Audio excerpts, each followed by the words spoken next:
Did I mention I used to work on a cruise ship? No?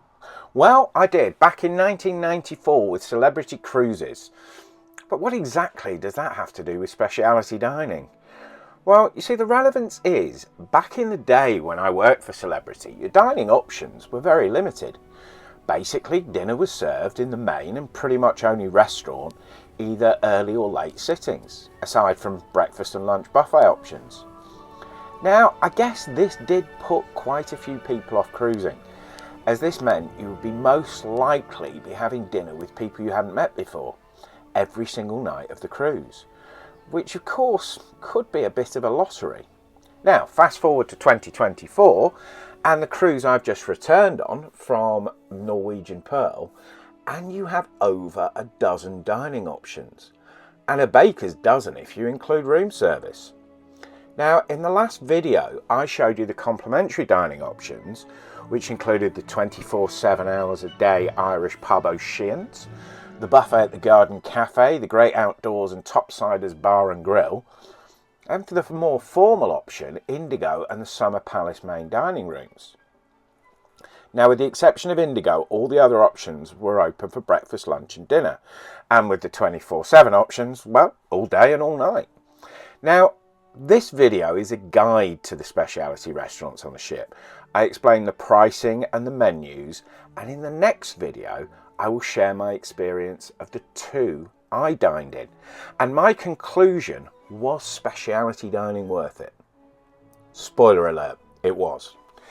Now, on the Pearl there are 7 specialty dining restaurants, which included the Lotus Garden, complimentary in 2024, but you did need to make a reservation.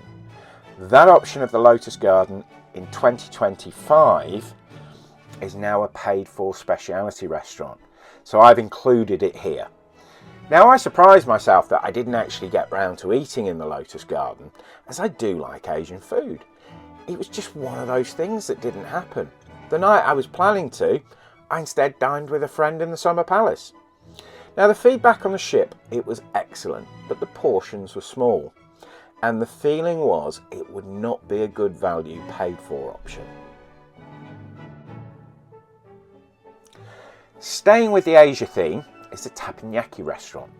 Now, as the smallest specialty restaurant and one of the most popular on the ship, it was always full. Now, the smart NCL cruisers I met had booked this on the first night, so as the rest of us were getting used to the free bar, they were off for a knife flipping teppanyaki experience. So if that floats your boat, then my advice is to book beforehand online, and if you're in a group or dining as a couple, make a reservation as soon as you board. Then we have the sushi bar. It takes a strange mood for me to put sushi top of my list, and I didn't feel a cruise ship was going to be the place to enjoy it. Now, I could well be wrong, so if you've enjoyed the sushi bar with Norwegian or any other cruise line, then please let me know in the comments.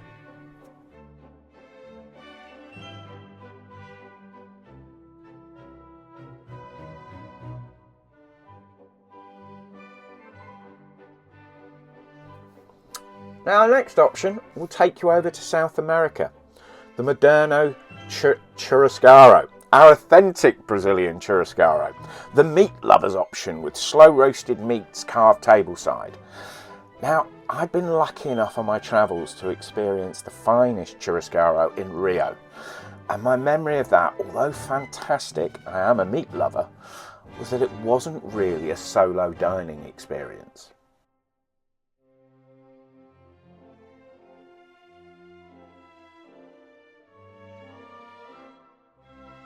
Finally, of the 5 I didn't choose was the Italian La Cucina, praised indeed by my fellow cruisers, and for quality comfort food, I surprised myself that again it was another option that didn't make it. But not to worry, there's always next time, and boy, there definitely will be a next time. So what did I pick?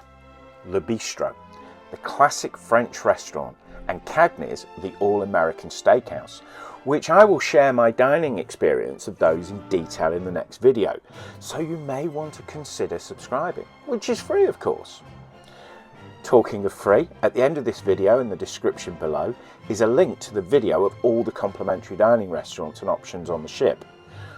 But of course the speciality restaurants come at a cost. So let me tell you how that works. The restaurants have varying cover charges with the option of additional add-ons. It does seem you could add a lobster tail to pretty much everything with a $25 supplement. So how do you pay? Well, you can simply pay the cover charge and any other supplements and wine and drinks and have it charged to your cruise card account. However, most people are paying for their speciality dining as part of a package. I purchased the Free at Sea package, which is now branded as More at Sea, which gave me 2 speciality dining meals, an open unlimited bar, 300 minutes of internet and excursion discounts.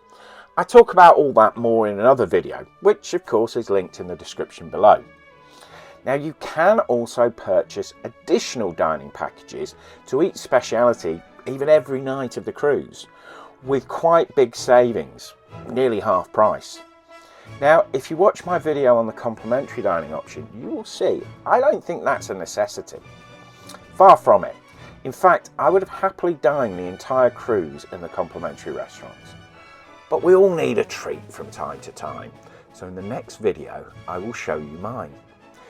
Thank you so much for watching, and of course, if you want to see more of my travels, you may wish to subscribe. And don't forget to ring that bell, so YouTube will let you know when I publish the next one. Bon appetit and happy travels.